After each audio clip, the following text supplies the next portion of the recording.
Assalamu alaikum and welcome back. Today we're going to keep on reading from the book al-Ajwaba al-Jaliya fi al-Ahkam al-Hanbaliya, or the clear answer in the Hanbali Rulings by Shaykh Musa bin Issa al-Qaddoomi rahimahullah. This is lesson number 15 and we're going to be discussing Tayammum. So let us begin. Bismillahir Rahmanir Rahim. Alhamdulillahi Rabbil Alameen. وصلى الله وسلم على سيدنا محمد وعلى آله وصحبه أجمعين.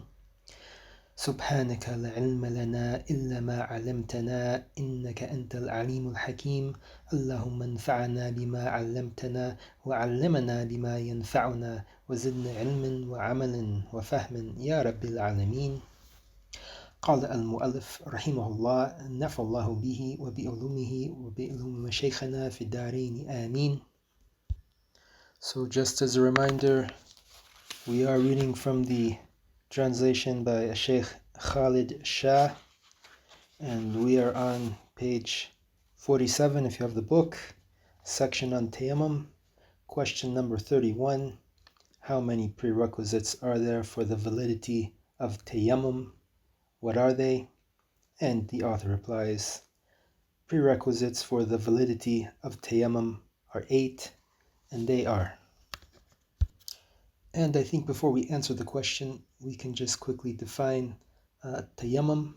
So, as usual, our main two references that we have, besides the explanation that Shaykhana Dr. Mustafa has given, is from Nail al-Marib and Sharh al-Muntaha by al-Bahuti.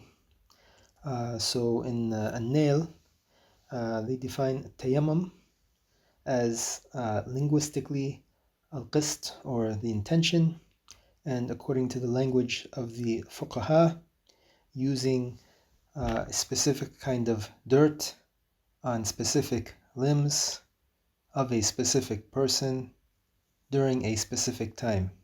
And I quite like this definition because it's already flagging some of the specifics of a tayammum that we need to pay attention to, and a lot of these are going to be addressed when we look at the conditions.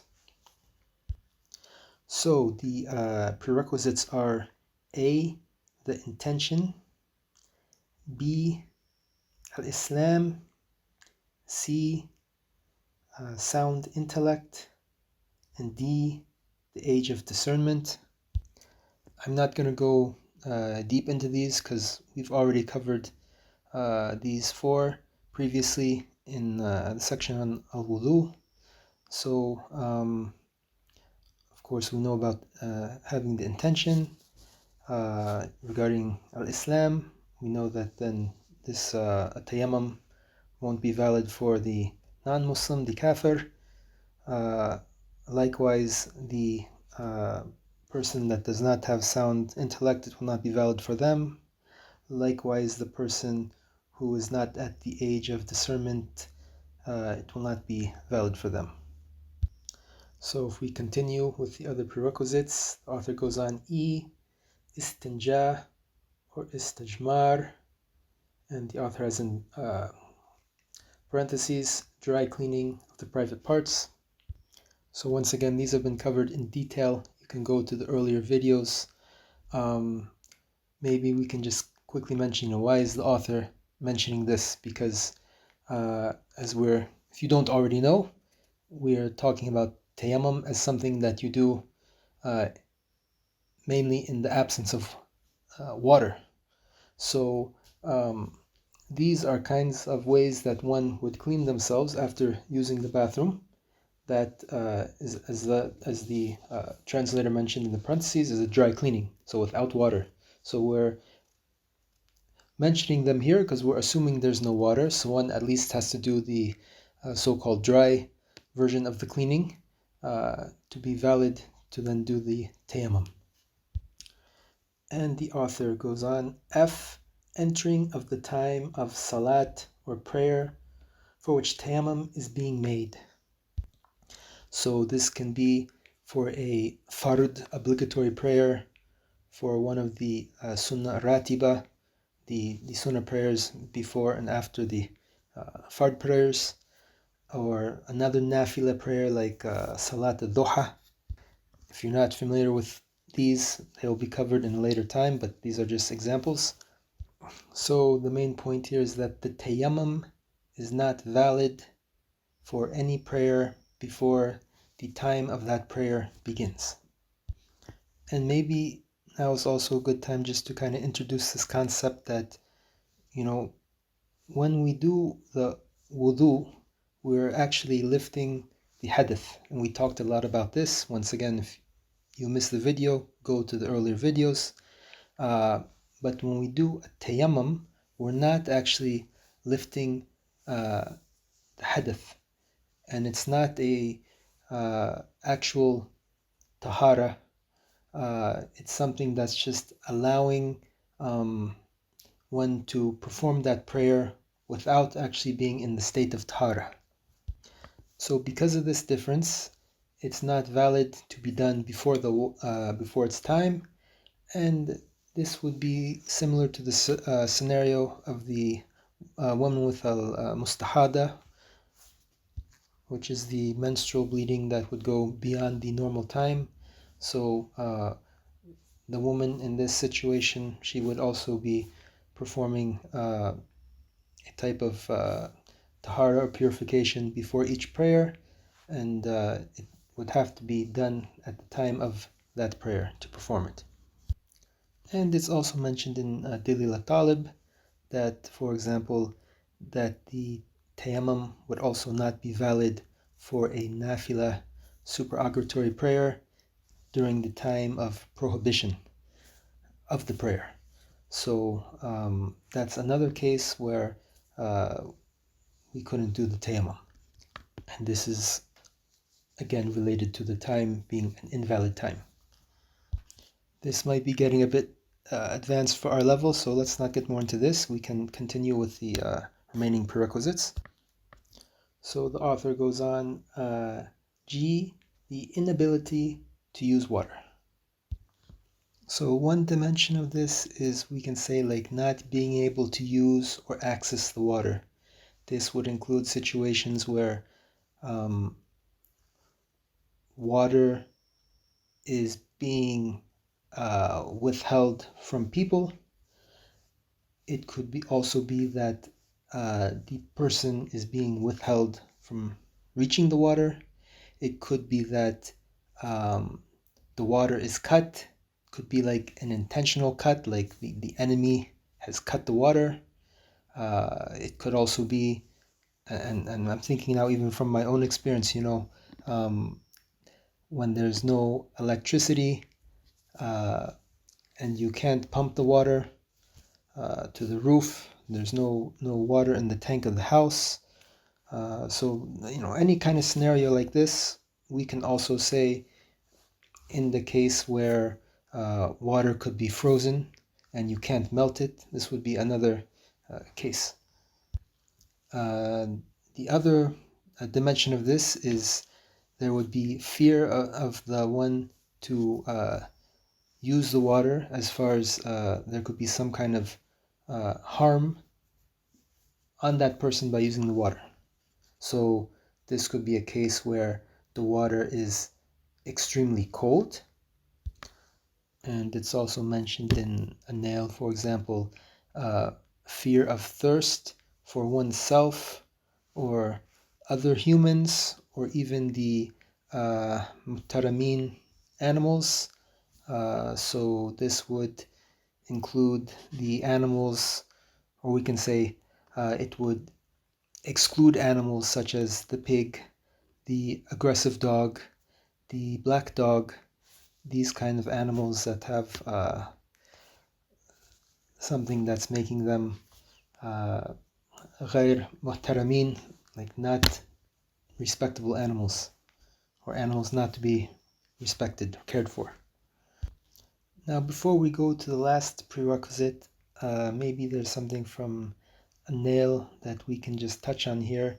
It does mention a few important scenarios. So there's the kind of scenario where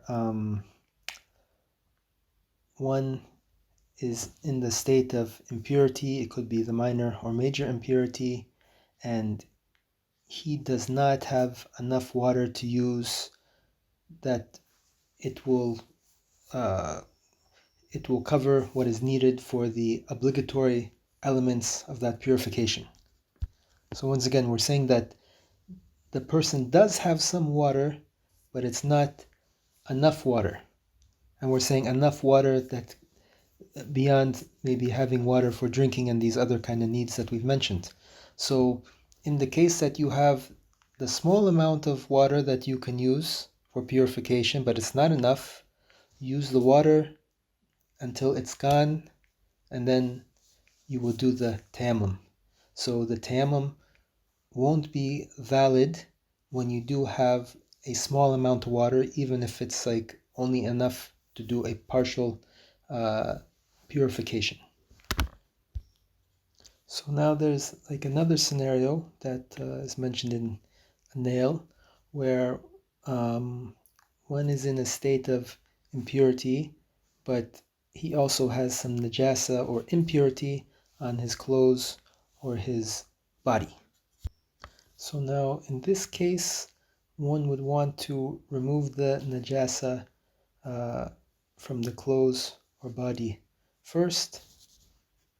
And there's an important distinction here that as far as the clothes, the tayammum is not valid to be used to lift the impurity from the clothes as opposed to the body. So one should use the water they have to wash the clothes, and for the regular impurities, this will be 7 washings. So there's agreement among the jurists that tayammum can be used when one is in a state of minor impurity, and most of the scholars agree that it's also valid to be used in a state of major impurity. And regarding the woman that is menstruating or has postpartum bleeding, if that blood stops, she has the same ruling as one who's in janaba or the hadith al-akbar. Now the last point here is just to talk about the najasa that's on the body.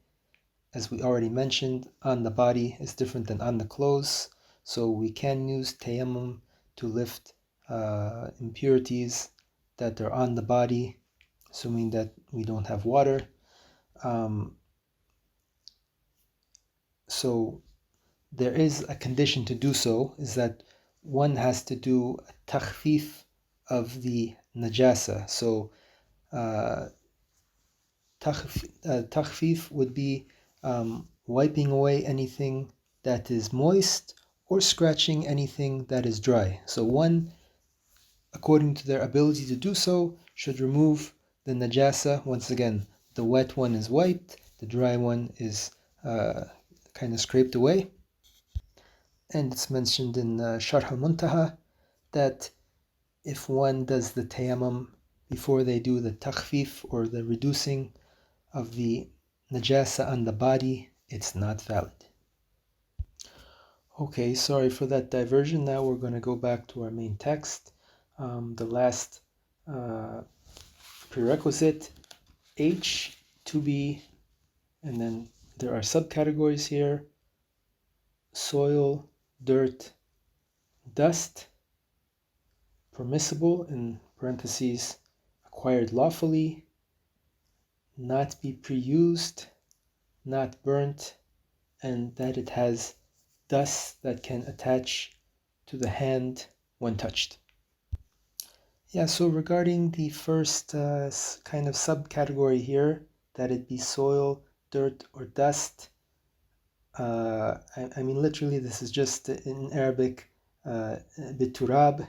So turab, I would normally just translate it as like soil or dirt, because I think the dust issue is covered in a later subpoint.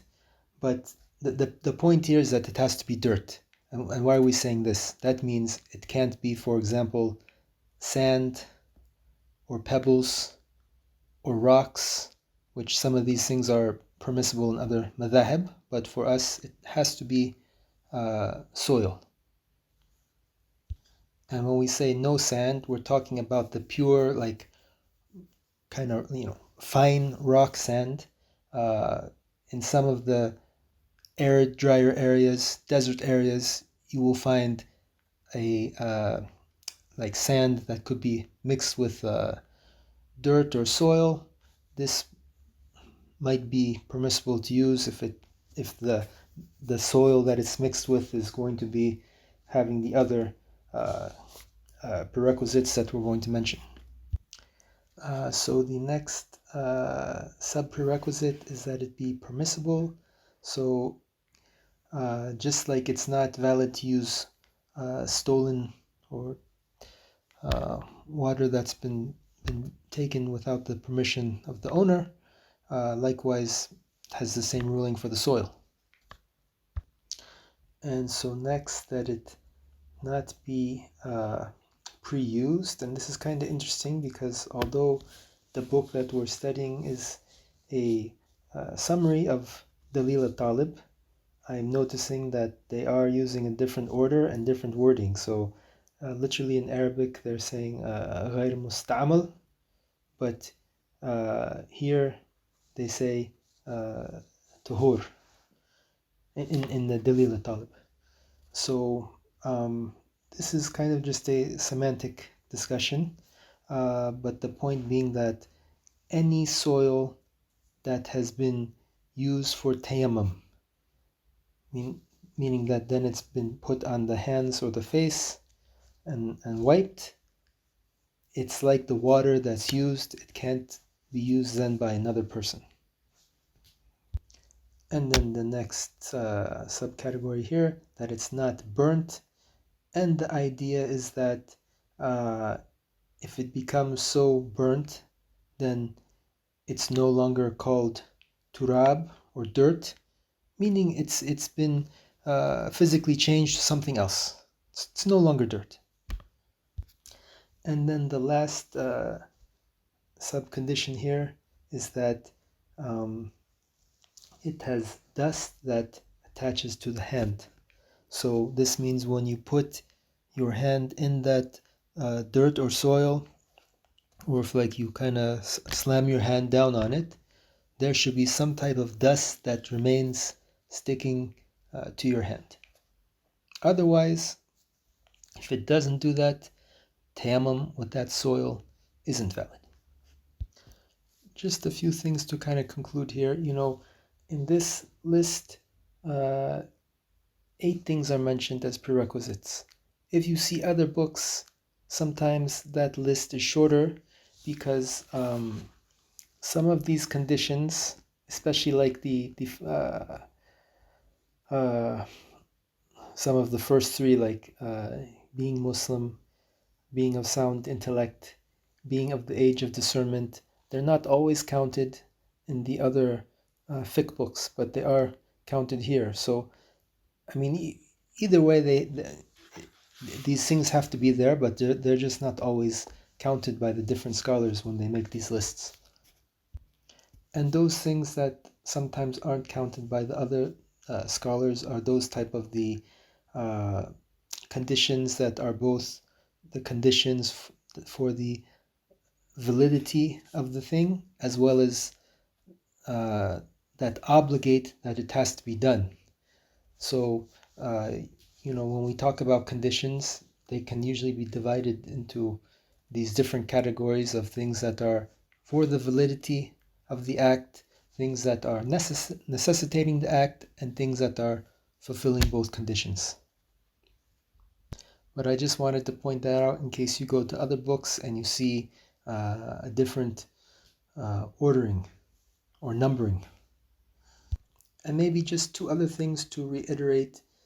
I think when a lot of people learn about tayammum, this idea, this condition of the time of the prayer being started is maybe something that is missed by a lot of people.